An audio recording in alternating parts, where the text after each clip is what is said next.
Throughout my years, my grandmother was the one who inspired me to go to film school, so that was even more amazing. I applied in honor of her and I got in, Such a and beautiful gift to oh, give you. thank you. And ever since then, I've been trying to, just make something meaningful and really going out there to honor her and to honor a lot of people who go through the same thing. But yeah, I knew like from the start that this is a job that I'm doing. I'm a caregiver.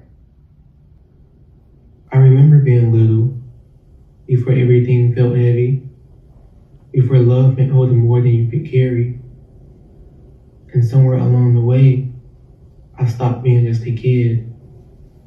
Not suddenly, but slowly, until there was nothing left that felt like mine.